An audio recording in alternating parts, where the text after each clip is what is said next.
नमस्कार दोस्तों, हमारी आज की कहानी का नाम है कर्तव्य। बहुओं का कमरा साफ कर देना चंदा। आज दोनों ही बहुएं शहर से आने वाली हैं।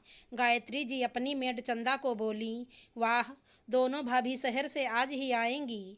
मेरे लिए भी कुछ तोहफे लेकर आएंगी ना चाची? चंदा खुशी से चहकते हुए बोली, हाँ हाँ, क्यों नहीं, पहले आने तो दे। गायत्री जी अपने दूसरे कामों में लग गईं। उनके दो बेटे जो शहरों में नौकरी कर रहे हैं, आज अपने परिवार के साथ आ रहे थे।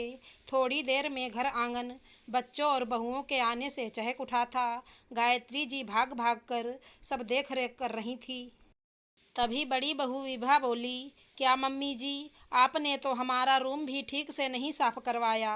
अब सफ़र की इतनी थकान के बाद मैं अपना कमरा साफ करूं कि आराम करूं? लेकिन बहू, आज सुबह ही चंदा ने तुम दोनों बहुओं के कमरे की सफाई की है। वो इसके बदले में तुम लोगों से गिफ्ट भी लेने को बोली। गायत्री जी बहू को समझाते हुए बोली, ओह, गिफ्ट लोगों को सिर्फ लेना आता है, वो आपका काम देखती है तो गिफ्ट भी आप ही देना। हमारे पास इतना पैसा नहीं है कि हम सबको खैरात बांटते फिरे। तमतमाते हुए विभा बोली और अपने कमरे में चली गई। गायत्री जी के लिए बहू का ये व्यवहार नया नहीं था। वो बहू के इस व्यवहार की आदी हो चुकी थी। वो अपने पोते पोतियों को लेकर अपने कमरे में जाने लगीं ताकि उनको फ्रेश कर सकें। तभी बहू फिर आई और बच्चों को अपने कमरे में लेकर चली गई। उदास सी गायत्री जी अपने कमरे में आकर लेट गईं।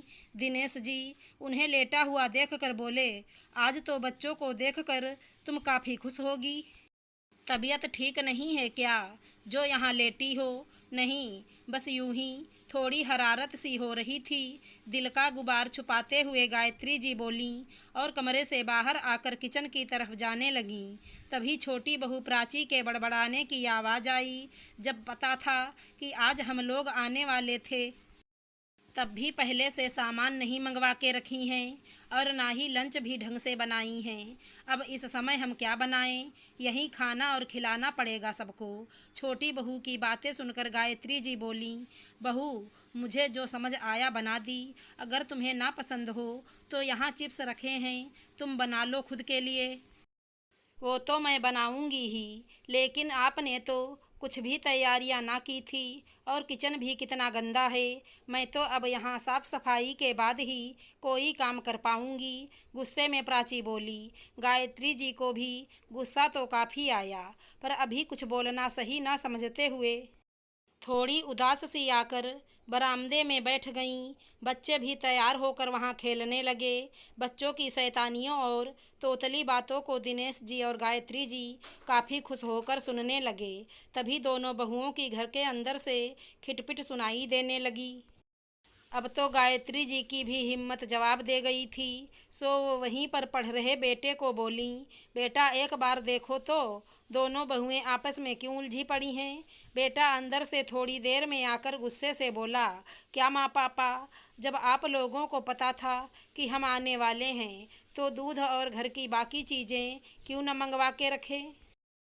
अब बच्चों को भी दिक्कत होगी। ये सुन दिनेश जी गायत्री जी से बोले, आज तो आपने सारे सामान मंगवाए थे ना, फिर कम कैसे हो गया? गायत्री जी तब तक किचन में जा चुकी थी। उनको देख बड़ी बहू विभा बोली, जब इतने सारे लोग आएंगे तो खर्च भी तो बढ़ेगा। प्राची ने सारे दूध की चाय बना ली और थोड़ा सा ही दूध बचा है, मैं बच्चों को क्या दूं? विभा की बात सुन गायत्री जी बोली, जितना है तुम अभी दे दो और रोहित से मंगवा लो। अब जब अपना ही खाना है तो यहाँ आने का क्या मतलब? 2-4 दिन के लिए भी यहाँ आओ तो आप लोग ढंग से व्यवस्था नहीं रखते। विभा गुस्से में बोली। गायत्री जी का सब्र अब जवाब दे रहा था, लेकिन वो फिर भी चुप होकर रह गईं, क्योंकि घर में दूसरे दिन पूजा थी। अगर वो कुछ बोलती तो घर का माहौल खराब हो जाता। विभा के गुस्सा और व्यवहार से तो गायत्री जी की उम्मीदों पर हर बार पानी फिर जाता था। अब तो उम्मीद ही छोड़ दी थी। विभा को देखते हुए प्राची भी उसी राह पर चल पड़ी थी। दूसरे दिन पूजा संपन्न हुई। पूजा समाप्ति के दिन गायत्री जी को थोड़ी हरारत सी होने लगी। बहुओं को भी उसी दिन निकलना भी था। उनकी तबीयत को देखकर उनके बेटे रोहित और अविनाश दिनेश जी से बोले, पापा कुछ दिनों के लिए, विभा या प्राची कोई भी यहीं रह जाएगी। मम्मी की भी थोड़ी केयर हो जाएगी। दिनेश जी कुछ बोलते, उससे पहले ही गायत्री जी बोली, नहीं बेटा, तुम लोग अपने परिवार के साथ जहाँ रहो वहाँ खुश रहो। हम तुम्हारी पत्नियों का खर्च नहीं उठा पाएंगे।